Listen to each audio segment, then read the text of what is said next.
Halo semua, Assalamualaikum warahmatullahi wabarakatuh. Perkenalkan, nama saya Nandini Ariela dari Pariwisata 1 dengan NIM 4224137. Di sini saya akan menjelaskan terkait dengan enkulturasi dan sosialisasi. Enkulturisasi dan sosialisasi kebudayaan merupakan dua proses penting yang membentuk cara berpikir, bertindak, dan berperilaku seseorang dalam kehidupan masyarakat. Enkulturasi adalah proses di mana individu secara perlahan-lahan mempelajari dan menginternalisasi nilai-nilai norma, adat istiadat, budaya, serta seluruh unsur kebudayaan di lingkungan tempat ia tumbuh. Proses ini biasanya dimulai sejak seorang lahir dan terjadi secara alami, terutama melalui interaksi dengan orang tua, keluarga, dan lingkungan terdekat. Enkulturasi terjadi melalui lingkungan keluarga, lingkungan masyarakat, pendidikan, dan interaksi sosial budaya. Selain itu juga ada pengenalan lingkungan sosial, penyesuaian adat, dan terjalinnya relasi atau hubungan. Dalam proses ini, tanpa disadari seseorang akan mulai memahami apa yang dianggap benar atau salah, sopan atau tidak sopan, pantas atau tidak pantas menurut budaya masyarakatnya. Misalnya, seorang anak di Jawa sejak kecil akan terbiasa menggunakan bahasa krama sebagai bentuk penghormatan, sementara anak di Bali mungkin sudah terbiasa mengikuti upacara sejak dini. Saya lahir dan dibesarkan di Sidoarjo, Jawa Timur. Kedua orang tua saya asli Jawa dan ibu saya dari Sidoarjo, Jawa Timur, dan ayah saya asli dari Solo, Jawa Tengah. Dari faktor tempat tinggal saya dan orang tua saya, sejak kecil saya dibiasakan untuk berbahasa Indonesia. Orang tua saya berkomunikasi dengan menggunakan bahasa Indonesia. Namun, di samping itu, saya juga sering mengobrol menggunakan bahasa Jawa. Terlebih karena ayah saya asli orang Solo, beliau mengajarkan saya bahasa Jawa, bertahap dari Jawa halus ke Jawa krama, dan bahasa sehari-hari yang kerap digunakan oleh orang Jawa. Daerah saya juga masih rutin melaksanakan malam tirakatan di lingkungan RT saya. Kami melaksanakan tirakatan di malam sebelum kemerdekaan Indonesia dengan tujuan sebagai bentuk syukur kami atas nikmat yang diberikan kepada Tuhan. Selain itu, keluarga saya adalah keluarga yang cukup agamis, dan keluarga yang dari Islam, sehingga saya diajarkan untuk menutup aurat sejak kecil, sehingga saya sering kali memakai hijab. Selain itu, di lingkungan saya sedikit demi sedikit budaya Islam sudah semakin dihilangkan. Hal yang masih kental dan masih kerap dilakukan di lingkungan saya adalah menggengan, dan penggengan dan tahlilan. Setiap akan memasuki bulan Ramadan, masyarakat di lingkungan saya berbondong-bondong menyiapkan banyak hal untuk menyambut bulan Ramadan, seperti menggelarnya di langgar, lalu diawali dengan membaca tahlil dan doa, dan diakhiri dengan pembagian makanan kepada semua yang hadir. Menggengan sendiri kami maknai seperti permohonan maaf, tempat saling berbagi, dan media dakwah. Di sisi lain, sosialisasi kebudayaan adalah proses yang lebih luas dan dinamis, di mana individu tidak hanya belajar budaya melalui lingkungan kecilnya, tetapi juga melalui interaksi sosial yang lebih kompleks, seperti di sekolah, lingkungan kerja, media massa, bahkan internet.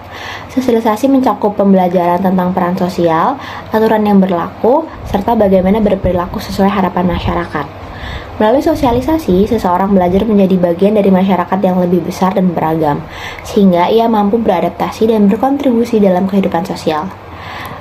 Contoh sosialisasi kebudayaan di lingkungan keluarga, yang pertama yaitu orang tua mengajarkan bahasa daerah, Jawa, Sunda, atau Minangkabau sejak kecil.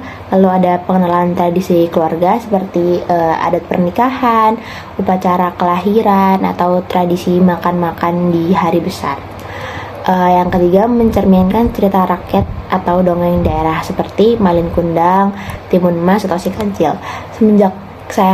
Sejak kecil, orang tua saya seringkali membacakan saya cerita-cerita seperti cerita rakyat atau dongeng, tapi yang lebih sering diceritakan adalah bagaimana perjuangan Islam, karena mama saya juga seorang lulusan dakwah, jadi beliau seringkali menceritakan bagaimana perjuangan Islam kepada saya sejak saya kecil, dan itu membentuk saya menjadi seseorang yang suka membaca dan suka menulis cerita.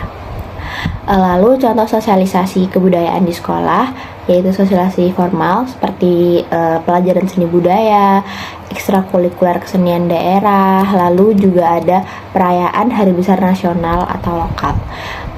Saya selalu sejak saya SD sehingga saya SMA saya selalu sekolah di sekolah negeri. Jadi banyak hal-hal seperti upacara yang kerap dilaksanakan seperti upacara Hari Kartini, upacara 17 Agustus dan lain-lain. Lalu juga banyak kesenian daerah seperti karawitan, tari, paduan suara dan lain-lain.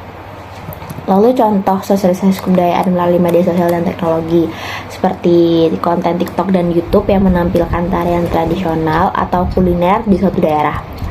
Lalu ada film dan seri lokal di mana dari sekarang sudah banyak film dan series yang memperlihatkan budaya Indonesia dan menjadikan hal itu sebagai promosi atau bisa kita sebut dengan sosialisasi kebudayaan.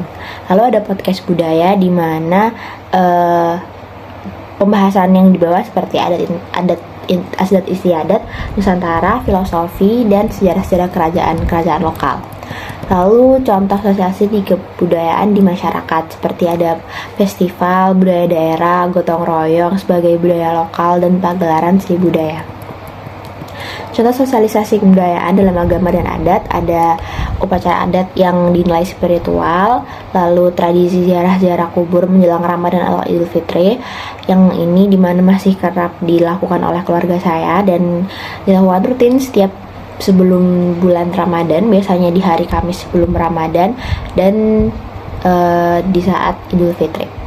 Lalu penerapan sopan santun dalam ibadah. Kedua proses ini berjalan seiringan dan saling melengkapi. Enkulturasi menanamkan fondasi budaya, sedangkan sosialisasi membentuk keterampilan sosial dan kesadaran akan keberagaman. Tanpa keduanya, individu akan kesulitan untuk berfungsi secara efektif dalam lingkup masyarakat. Oleh karena itu, enkulturasi dan sosialisasi kebudayaan sangat penting dalam membentuk identitas seseorang sekaligus menjaga keberlangsungan budaya dari generasi ke generasi. Semoga penjelasan dan pengalaman yang saya berikan dapat bermanfaat. Saya tutup. Wassalamualaikum warahmatullahi wabarakatuh.